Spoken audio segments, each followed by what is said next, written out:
ভূত কি আদৌ আছে তোমার ধারে কাছে?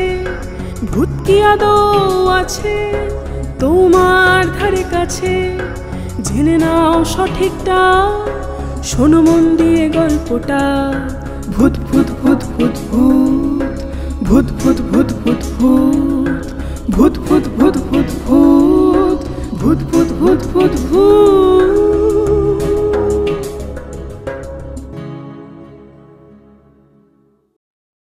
নমস্কার, আমি সুপর্ণ দত্ত চলে এসেছি ভূত ভূতুরে দা ইউনিক আড্ডায়।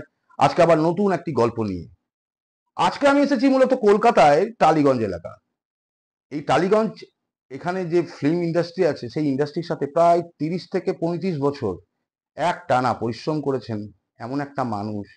তিনি প্রোডাকশন কন্ট্রোলার বা প্রোডাকশন ম্যানেজার হিসেবেও বলতে পারেন। তার ছত্রছায়ায় কিন্তু প্রচুর বাংলা চলচ্চিত্র, সিরিয়াল তৈরি হয়েছে, কিন্তু ক্যামেরার পিছনে থেকে গেছেন তিনি। তাকে হয়তো আপনারা কখনো চোখেও দেখেননি, তার এই কাজগুলো কিন্তু আজও স্মৃতি হয়ে থেকে গেছে টালিগঞ্জের এই ফিল্ম ইন্ডাস্ট্রিতে। তো সেই মানুষটির নাম হচ্ছে প্রদ্যুৎ দে। তিনি একজন প্রোডাকশন ম্যানেজার হিসেবেই বিখ্যাত। তো আজকে আমি সেই প্রদ্যুৎদার বাড়ি এসেছি, প্রদ্যুৎদার মুখ থেকে তার কিছু অভিজ্ঞতা শুনবো বলে। এখন সরাসরি প্রদ্যুৎদার কাছেই যাব। নমস্কার প্রদ্যুৎদা। নমস্কার। কেমন আছো? চলে যাচ্ছে। ভূত ভূতুরে দা ইউনিক আড্ডায় তোমাকে স্বাগত জানাই। আজকে বিশেষ করে আমি দর্শকদের শোনাবো তোমার ঘটে যাওয়া, তোমার জীবনে কোনো ভৌতিক বা অভৌতিক সেরকম কোনো ঘটনা কি আছে?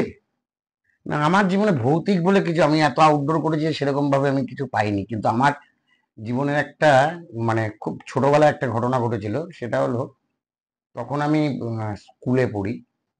হ্যাঁ, আমি খুব ভালো ফুটবল খেলতাম এবং বেশ ভালোই ফুটবল খেলতাম। স্কুল জীবনে স্কুলের টিমেও খেলেছি, তারপরে তো প্রিমিয়ার এসেছি। আমি আমার এই উল্টো দিকে একটা তালতলা মাঠ বলে মাঠ ছিল এবং ভোরবেলা রোজ উঠে প্র্যাকটিসে যেতাম। এরকমই একদিন সকালবেলা জুতো ফুতো পরে প্র্যাকটিস করছি, হঠাৎ ডান পায়ে আমার একটা হঠাৎ দেখলাম ডান পায়ে আমার একটা কিসে একটা যেন লাগলো। কি লাগলো? তারপর আমি এটা তুলে দেখলাম যে একটা পেতলের একটা জিনিস। তখন আমার দেখা হয়নি, সেই পেতলের জিনিসটা আস্তে করে সেটা সময় মতো আমার ব্যাগে। পেতলের কি ওটা? বলছি, সেটা রেখে আমি যথারীতি প্র্যাকটিস করে বাড়িতে এসে, তখন আমার মা জীবিত ছিলেন, মাকে বললো, মা দেখো দেখো যে এরকম একটা পেতলের জিনিস পেয়েছি, কি করা যায় বলো দেখি, কোথায়? তো ওটা তুলে দেখছি এটা বজরংবলীর একটা মূর্তি। বজরংবলীর মূর্তি? হ্যাঁ, একটা মুখ একদম। বেশ বেশ। মা বললো, এটা কোথায় পেয়েছিস? আমি বললাম, এরকম মাঠে খেলতে গেছিলাম, খেলার থেকে পেয়েছি এটা। বলে, এটা দিয়ে দে। এবং সেই বজরংবলীর মূর্তিটাকে নিয়ে সেই সময় মা স্নান পান করে একটা পাথর বাটির মধ্যে সেই মূর্তিটা আমাদের আসনে রাখলেন এবং তারপর থেকেই মা পুজো করতো, আমি পুজো করতাম। এবং এটা আমার বিশ্বাস যে ওই বজরংবলীর মূর্তিটা আসার পর থেকেই আমি আস্তে আস্তে আস্তে আস্তে আস্তে আস্তে আস্তে আস্তে আমার উন্নতি। এবং আমি কোনো বিপদে পড়লে সবসময়, আমি একটু ঠাকুর দেবতার ভক্ত ঠিকই, কিন্তু ভূতের উপর আমাকে সেই অর্থে কেউ, আমি রাতের পর রাত শুটিং করেছি, এসেছি। হ্যাঁ, ছোটবেলায় একটা ভয় পেতাম, যেমন শ্মশানের দিক দিয়ে যাওয়াটা বা কোনো কেউ মারা গেলে এই স্লোগান দিতে দিয়ে যেটা যায় সেটা শুনলে একটা ভয় ছিল। কিন্তু আমি যেদিন আমার মায়ের মুখাগ্নি করতে যখন শ্মশানে ফার্স্ট যাই, সেদিন থেকে আমার ভূতের সমস্ত কিছু বা ওই মানুষের মৃত্যুটা আর ভয়টা কেটে গেল। মানে মায়ের দেহটা ওই যে চিতায় পুড়ে যাচ্ছে, এটা দেখার পর শ্মশানে সব ভয় কেটে গেল। আমার আর শ্মশানের ভয়টা সেই দিনই আমার কেটে গেল। তুমি তো এত বছর ফিল্ম ইন্ডাস্ট্রিতে কাজ করছো, প্রচুর জায়গায় শুটিং করেছো, এই রাজ্যে যেমন করেছো রাজ্যের বাইরেও গেছো, তো এত এত জায়গায় ঘুরেছো, কখনো কি তুমি ভূতের অনুভূতি পাওনি সেভাবে? না, আমি ম্যাক্সিমাম শুটিংটি তো এনটিওয়ান স্টুডিওতে করতাম। এনটিওয়ান স্টুডিওতে আমাদের একজন কস্টিউম সাপ্লায়ারের গোডাউন ছিল, সেটা হলো শিবুদা বলে, খুব নাম করা শিবুদা। আমিও চিনি শিবুদাকে। তাতে কি হতো, শিবুদার ওই গোডাউনটা ছিল হলো এখনো আছে, একটা আম গাছ তলায় কোনায়, বাঁশবাগানের কোনায় একটাই আছে। ওখানে নাকি অনেকেই বলে ভূত আছে ভূত আছে ভূত আছে, কিন্তু আমরা, এবং বিভৎস ঠান্ডা তখন, গরমকালে আমরা আমরা দুপুরবেলা যখন খুব টায়ার্ড, তখন তো একটু এসি টেসি ছিল না, ফ্লোরে এসি ছিল না, মেকআপ রুমে এসি ছিল না, অফিসে এসি ছিল না। আমরা খেয়ে দিয়ে দুপুরবেলা ওই শিবুদার ওই গোডাউনের বাইরে চেয়ার পেতে বা মাদুর পেতে বসে গল্প গুজব করতাম, রোদটা পড়ে গেলে এত।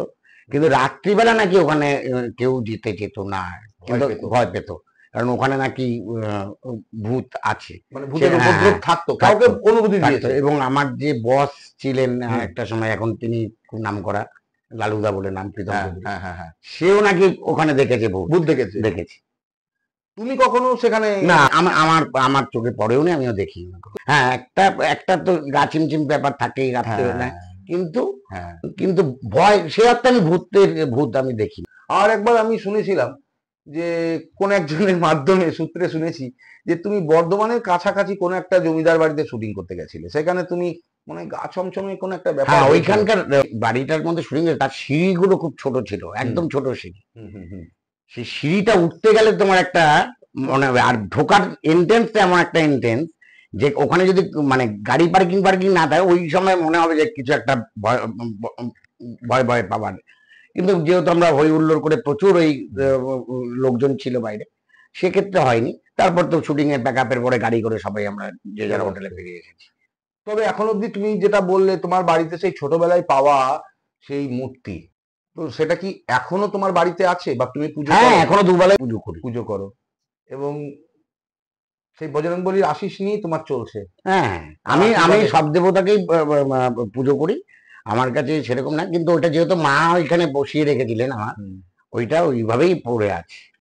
প্রদুদা, ভগবান যেমন আছে তাহলে নিশ্চয়ই তুমি মানবে ভূতও আছে কি? দেখো, বিশ্বাসে মিলাই বস্তু তর্কে বহুদূর। আমি যেমন বিশ্বাস করি আমার কাছে ভগবান আছে, আমি যেখানে যে যে অবস্থা যতবার বিপদে পড়েছি আমি সেখান থেকে কাম ব্যাক করে এসেছি, কিন্তু আমার মনে হয়েছে যে এটা হয়তো আমার মা বাবার আশীর্বাদ উপর থেকে আমায় করেছে, আর না ঠাকুর ভগবান করেছে, এটা আমার কাছে। কিন্তু আমি যেহেতু ভূত দেখিনি, বা ভূতের উপর মানে ভূত কখনো আমাকে প্রহর করেনি কোনো কিছুতেই, তাতে আমার এখনো মনে হয় না যে ভূত বলে কিছু আছে বা নেই।